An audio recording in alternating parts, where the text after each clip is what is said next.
Stave for the last of the spirits. The phantom slowly, gravely, silently approached.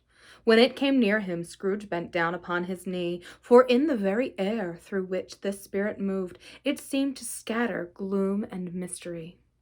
It was shrouded in a deep black garment, which concealed its head, its face, its form, and left nothing of it visible save one outstretched hand.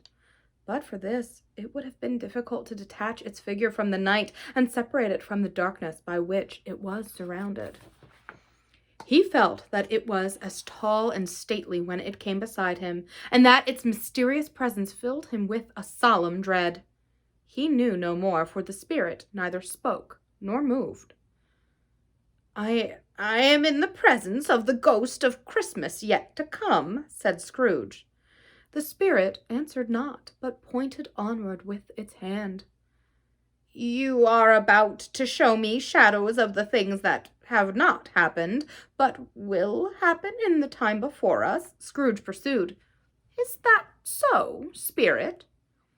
The upper portion of the garment was contracted for an instant in its folds, as if the spirit had inclined its head. That was the only answer he received.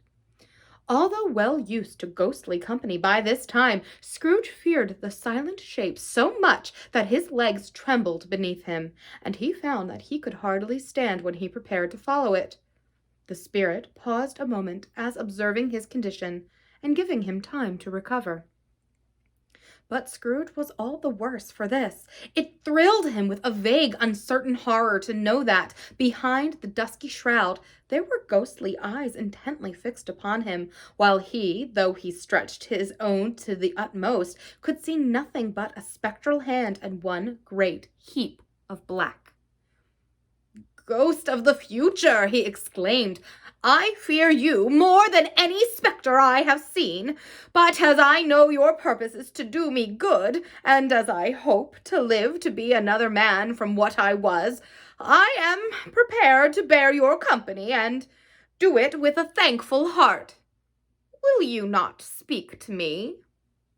It gave him no reply. The hand was pointed straight before them. "Lead on," said Scrooge. "Lead on. The night is waning fast, and it is precious time to me, I know. Lead on, spirit." The phantom moved away as it had come towards him. Scrooge followed in the shadow of its dress, which bore him up, he thought, and carried him along. They scarcely seemed to enter the city, for the city rather seemed to spring up about them and encompass them of its own act. But there they were in the heart of it, on change amongst the merchants, who hurried up and down and chinked the money in their pockets and conversed in groups and looked at their watches and trifled thoughtfully with their great gold seals and so forth, as Scrooge had seen them often. The spirit stopped beside one little knot of businessmen. Observing that the hand was pointed to them, Scrooge advanced to listen to their talk. "No," said a great fat man with a monstrous chin. "I don't know much about it either way. I only know he's dead." "When did he die?" inquired another. "Last night, I believe." "Why, what was the matter with him?" asked a third, taking a vast quantity of snuff out of a very large snuff-box. "I thought he'd never die." "God knows," said the first, with a yawn.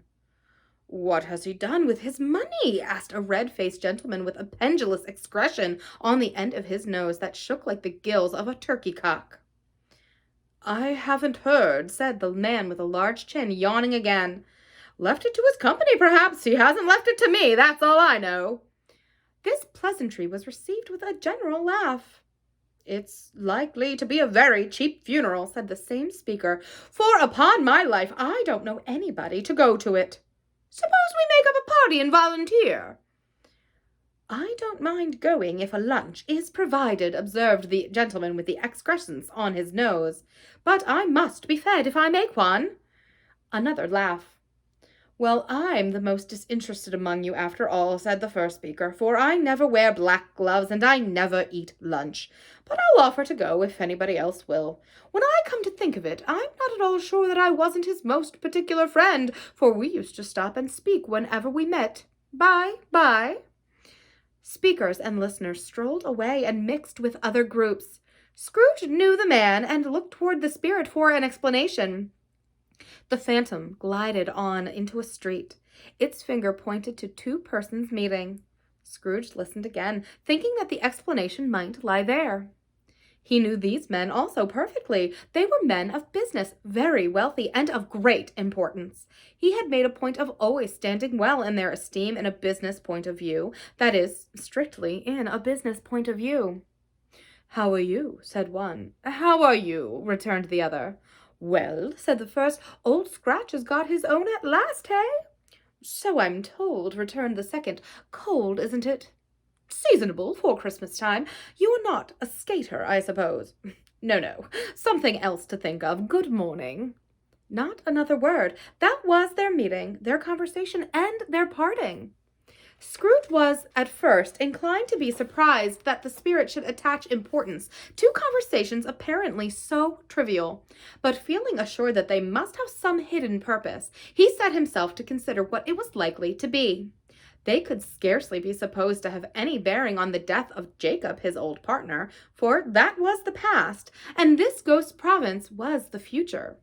Nor could he think of anyone immediately connected with himself to whom he could apply them. But nothing doubted that to whomsoever they applied, they had some latent moral for his own improvement. He resolved to treasure up every word he heard, and everything he saw, and especially to observe the shadow of himself when it appeared, for he had an expectation that the conduct of his future self would give him the clue he missed, and would render the solution of these riddles easy. He looked about in that very place for his own image, but another man stood in his accustomed corner, and though the clock pointed to his usual time of day for being there, he saw no likeness of himself among the multitudes that poured in through the porch. It gave him little surprise, however, for he had been revolving in his mind a change of life, and thought and hoped he saw his new-born resolutions carried out in this. Quiet and dark beside him stood the phantom with its outstretched hand. When he roused himself from his thoughtful quest, he fancied from the turn of the hand and its situation in reference to himself that the unseen eyes were looking at him keenly. It made him shudder and feel very cold. They left the busy street and went into an obscure part of the town where Scrooge had never penetrated before, although he recognized its situation and its bad repute. The ways were foul and narrow, the shops and houses wretched, the people half-naked, drunken, slipshod, ugly. Alleys and archways, like so many cesspools, disgorged their offenses of smell and dirt, and life upon the straggling streets, and the whole quarter reeked with crime, with filth, with misery. Far in this den of infamous resort, there was a low-browed beetling shop, below a penthouse roof, where iron, old rags, bottles, bones, and greasy offal were bought. Upon the floor within were piled up heaps of rusty keys, nails, chains, hinges, files, scales, weights, and refuse iron of all kind. Secrets that few would like to scrutinize were bred and hidden in mountains of unseemly rags, masses of corrupted fat, and sepulchres of bones. Sitting in among the wares he dealt in, by a charcoal stove made of old bricks, was a gray-haired rascal, nearly 70 years of age, who had screening himself from the cold air without by a frowsy curtaining of miscellaneous tatters, hung upon a line and smoked his pipe in all the luxury of calm retirement. Scrooge and the phantom came into the presence of this man, just as a woman with a heavy bundle slunk into the shop. But she had scarcely entered when another woman, similarly laden, came in too, and she was closely followed by a man in faded black, who was no less startled by the sight of them than they had been upon the recognition of each other. After a short period of blank astonishment in which the old man with the pipe had joined them, they all three burst into a laugh. "Let the charwoman alone to be first," cried she who had entered first. "Let the laundress alone to be the second, and let the undertaker's man alone to be the third. Look here, old Joe, here's a chance. If we haven't all three met here without meaning it—" "You couldn't have met in a better place," said old Joe, removing his pipe from his mouth. "Come into the parlor. You were free of it long ago, you know, and the other two ain't strangers. Stop till I shut up the door of the shop. Ah, how it squeaks! There ain't a rusty bit of metal in the place as its own hinges, I believe, and I'm sure there's no such old bones here as mine. Ha ha! We're all suitable to our calling, and we're well matched. Come into the parlour, come into the parlour. The parlour was the space behind the screen of rags. The old man raked the fire together with an old stair-rod, and having trimmed his smoky lamp, for it was night, with the stem of his pipe, put it into his mouth again. While he did this, the woman who had already spoken threw her bundle on the floor and sat down in a flaunting manner on a stool, crossing her elbows on her knees and looking with a bold defiance at the other two. What odds then, Mr. Dilber? Said the woman. Every person has a right to take care of themselves. He always did. That's true indeed, said the laundress. No man more so. Why then, don't stand staring as if you was afraid, woman. Who's the wiser? We're not going to pick holes in each other's coats, I suppose. No, indeed, said Mrs. Dilber and the man together. We should hope not. Very well, then, cried the woman. That's enough. Who's the worse for the loss of a few things like these? Not a dead man, I suppose. No, indeed, said Mrs. Dilber, laughing. If he wanted to keep him after he was dead, a wicked old screw, pursued the woman, why wasn't he natural in his lifetime? If he had been, he'd have had somebody to look after him when he was struck with death, instead of lying gasping out his last there alone by himself. It's the truest word that ever was spoken, said Mrs. Dilber. It's a judgment on him. I wish it were a little heavier judgment, replied the woman. And it should have been, you may depend upon it, if I could have laid my hand on anything else.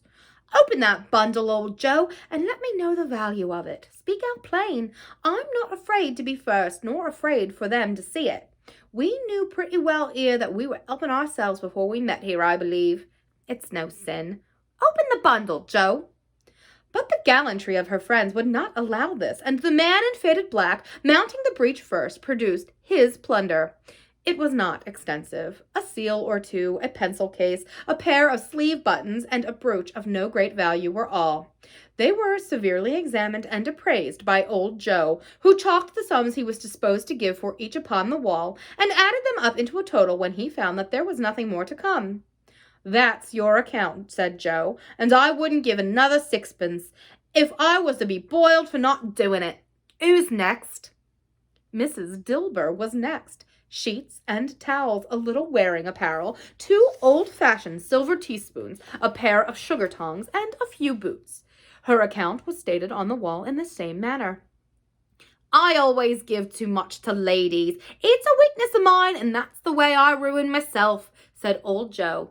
That's your account. If you asked me for another penny and made it an open question, I'd repent of being so liberal and knock off half-a-crown. And now undo my bundle, Joe, said the first woman. Joe went down on his knees for the greater convenience of opening it, and having unfastened a great many knots, dragged out a large, heavy roll of some dark stuff. What do you call this? Said Joe. Bed curtains? Ah, returned the woman, laughing and leaning forward on her crossed arms. Bed curtains. You don't mean to say you took 'em down, rings and all, with him lying there, said Joe. Yes, I do, replied the woman. Why not? You were born to make your fortune, said Joe, and you'll certainly do it.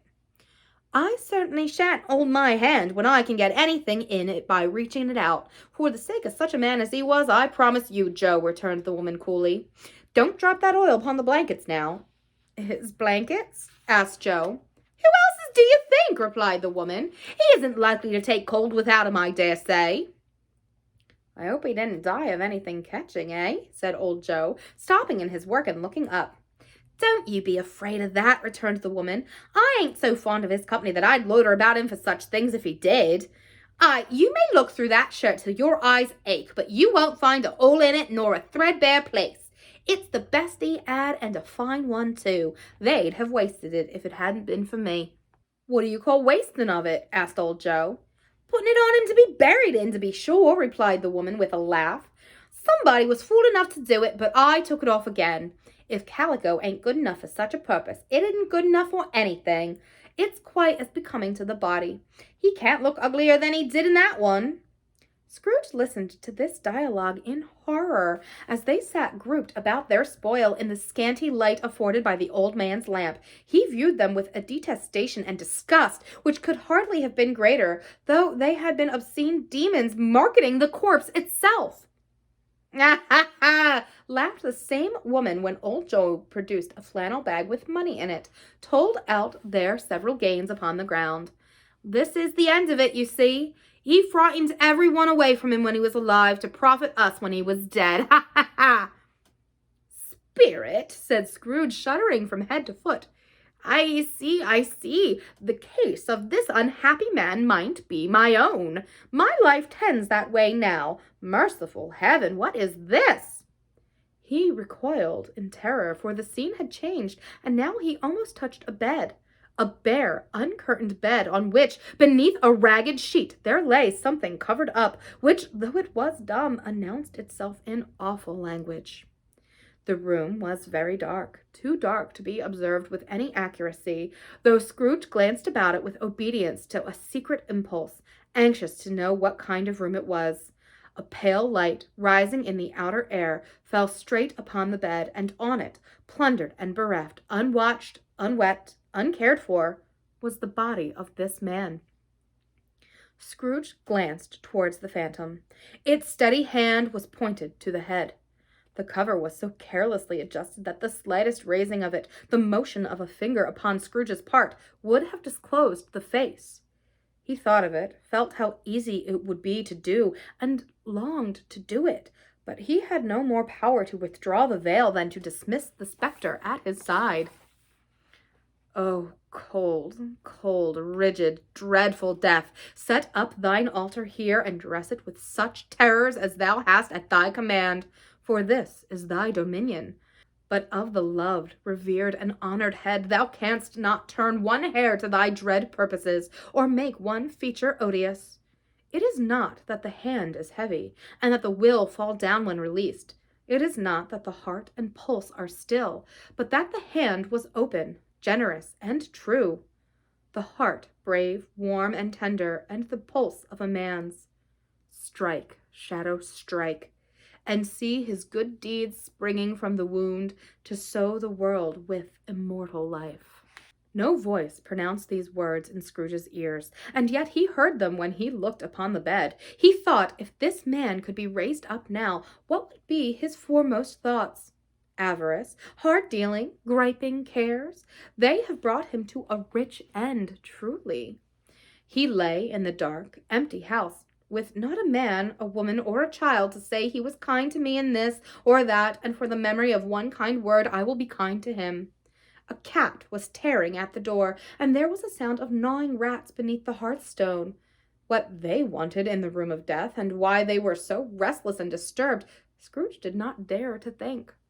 "Spirit," he said, "this is a fearful place. In leaving it, I shall not leave its lesson, trust me. Let us go."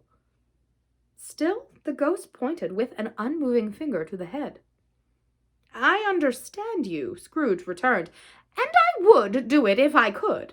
But I have not the power, Spirit, I have not the power." Again it seemed to look upon him. "If there is any person in the town who feels emotion caused by this man's death," said Scrooge, quite agonized, "show that person to me, Spirit, I beseech you." The phantom spread its dark robe before him for a moment like a wing, and withdrawing it revealed a room by daylight, where a mother and her children were. She was expecting someone, and with anxious eagerness, for she walked up and down the room, stared at every sound, looked out from the window, glanced at the clock, tried, but in vain, to work with her needle, and could hardly bear the voices of her children in their play. At length the long-expected knock was heard. She hurried to the door and met her husband, a man whose face was careworn and depressed, though he was young. There was a remarkable expression in it now, a kind of serious delight of which he felt ashamed, and which he struggled to repress. He sat down to the dinner that had been hoarding for him by the fire, and when she asked him faintly what news, which was not until after a long silence, he appeared embarrassed how to answer. "Is it good," she said, "or bad, to help him?" "Bad," he answered. "We are Quite ruined? No, there's hope yet, Caroline. If he relents, she said, amazed. There is. Nothing is past hope if such a miracle has happened. He is past relenting, said her husband. He is dead. She was a mild and patient creature, if her face spoke truth, but she was thankful in her soul to hear it, and she said so with clasped hands. She prayed forgiveness the next moment, and was sorry, but the first was the emotion of her heart. What the half-drunken woman whom I told you of last night said to me when I tried to see him and obtained a week's delay, of what I thought was a mere excuse to avoid me, turns out to have been quite true. He was not only very ill, but dying then. To whom will our debt be transferred? I don't know, but before that time we shall be ready with the money, and even though we were not, it would be bad fortune indeed to find so merciless a creditor in his successor. We may sleep tonight with light hearts, Caroline. Yes, soften it as they would, their hearts were lighter. The children's faces, hushed and cluttered around to hear what they so little understood, were brighter, and it was a happier house for this man's death. The only emotion that the ghost could show him, caused by the event, was one of pleasure. Let me see some tenderness connected with a death, said Scrooge, or that dark chamber spirit which we had just left now will be forever present to me. The ghost conducted him through several streets familiar to his feet, and as they went along, Scrooge looked here and there to find himself, but nowhere was he to be seen. They entered poor Bob Cratchit's house, the dwelling he had visited before, and found the mother and the children seated round the fire. Quiet, very quiet. The noisy little Cratchits were as still as statues in one corner, and sat looking up at Peter, who had a book before him. The mother and her daughters were engaged in sewing, but surely they were very quiet. And he took a child and set him in the midst of them. Where had Scrooge heard those words? He had not dreamed them. The boy must have read them out as he and the spirit crossed the threshold. Why did he not go on? The mother laid her work upon the table and put her hand up to her face. The color hurts my eyes, she said. The color. Oh, poor Tiny Tim. They're better now again, said Cratchit's wife. It makes them weak by candlelight, and I wouldn't show weak eyes to your father when he comes home for the world. It must be near time. Past it, rather, Peter answered, shutting up his book, but I think he has walked a little slower than he used these few last evenings, mother. They were very quiet again. At last she said, and in a steady, cheerful voice that only faltered once, I have known him to walk with Tiny Tim upon his shoulder, very fast indeed. And so have I, cried Peter, often. And so have I, exclaimed another. So had all. But he was very light to carry, she resumed, intent upon her work, and his father loved him so that it was no trouble, and there is your father at the door. She hurried out to meet him, and little Bob in his comforter, he had need of it, poor fellow, came in. His tea was ready for him on the hob, and they all tried who should help him to it most. Then the two young Cratchits got upon his knees, and laid each child a little cheek against his face, as if they said, Don't mind it, father, don't be grieved. Bob was very cheerful with them, and spoke pleasantly to all the family. He looked at the work upon the table, and praised the industry and speed of Mrs. Cratchit and the girls. They would be done long before Sunday, he said. Sunday? You went today, then, Robert? Said his wife. Yes, my dear, returned Bob. I wish you could have gone. It would have done you good to see how green a place it is. But you'll see it often. I promised him that I would walk there on a Sunday. My little child, cried Bob. My little child. He broke down all at once. He couldn't help it. If he could have helped it, he and his child would have been farther apart perhaps than they were. He left the room and went upstairs into the room above, which was lighted cheerfully and hung with Christmas. There was a chair set close beside the child, and there was signs of someone having been there lately. Poor Bob sat down in it, and when he had thought a little and composed himself, he kissed the little face. He was reconciled to what had happened, and went down again quite happy. They drew about the fire and talked, the girls and mother working still. Bob told them of the extraordinary kindness of Mr. Scrooge's nephew, whom he had seen scarcely but once, and who, meeting him in the street that day, and seeing that he looked just a little down, you know, said Bob, inquired what had happened to distress him. On which said Bob, for he is the pleasantest spoken gentleman you ever heard, I told him, I am heartily sorry for it, Mr. Cratchit, he said, and heartily sorry for your good wife. By the by, how he ever knew that, I don't know. Knew what, my dear? Why, that you are a good wife, replied Bob. Everybody knows that, said Peter. Well, very well observed, my boy, cried Bob. I hope they do. Heartily sorry, he said, for your good wife. If I can be of service to you in any way, he said, giving me his card, that's where I live. Pray come to me.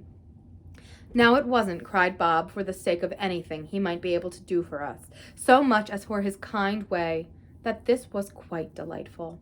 It really seemed as if he had known our Tiny Tim, and felt with us. I'm sure he's a good soul, said Mrs. Cratchit. You would be sure of it, my dear, returned Bob, if you saw and spoke to him. I shouldn't be at all surprised. Mark what I say, if he got Peter a better situation. Only hear that, Peter, said Mrs. Cratchit. And then, cried one of the girls, Peter will be keeping company with someone and setting up for himself. Get along with you, retorted Peter, grinning. It's just as likely as not, said Bob, one of these days, though there's plenty of time for that, my dear. But however and whatever we part from one another, I am sure we shall none of us forget our poor Tiny Tim, shall we, or this first parting that there was among us. Never, father, cried they all. And I know, said Bob, I know, my dears, that we recollect how patient and how mild he was. Although he was a little child, we shall not quarrel easily amongst ourselves, and forget poor Tiny Tim in doing it. No, never, father, they all cried again. I am very happy, said little Bob. I am very happy. Mrs. Cratchit kissed him, his daughters kissed him, the two young Cratchits kissed him, and Peter and himself shook hands. Spirit of Tiny Tim, thy childish essence was from God.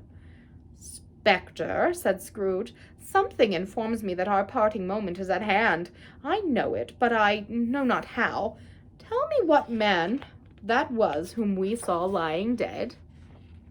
The ghost of Christmas yet to come conveyed him as before, though at a different time, he thought. Indeed, there seemed no order in these latter visions, save that they were in the future, into the resorts of business men, but showed him not himself. Indeed, the spirit did not stay for anything, but went straight on as to the end just now desired, until besought by Scrooge to tarry for a moment. This court, said Scrooge, though which we hurry now, is where my place of occupation is, and has been for a length of time. I see the house. Let me behold what it is in days to come. The spirit stopped, and the hand was pointed elsewhere. The house is yonder, Scrooge exclaimed. Why do you point away? The inexorable finger underwent no change. Scrooge hastened to the window of his office and looked in. It was an office still, but not his. The furniture was not the same, and the figure in the chair was not himself. The phantom pointed as before. He joined it once again, and wondering why and whither he had gone, accompanied it until they reached an iron gate. He paused and looked around before entering. A churchyard. Here, then, the wretched man, whose name he had now to learn, lay underneath the ground.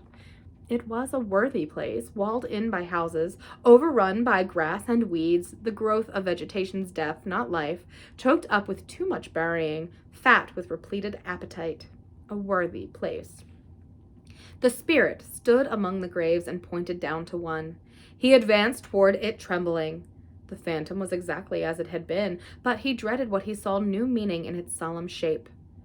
Before I draw near to that stone to which you point, said Scrooge, answer me one question. Are these the shadows of things that will be, or are they shadows of the things that may be only? Still, the ghost pointed downward to the grave by which it stood. Men's courses will foreshadow certain ends to which, if preserved in, they must lead, said Scrooge. But if the courses be departed from, the ends will change. Say it is thus with what you show me. The spirit was immovable as ever. Scrooge crept towards it, trembling as he went, and following the finger, read upon the stone of the neglected grave his own name, Ebenezer Scrooge. "Am I that man who lay upon the bed?" he cried upon his knees. The finger pointed from the grave to him and back again. "No, spirit! Oh, no, no!" The finger still was there.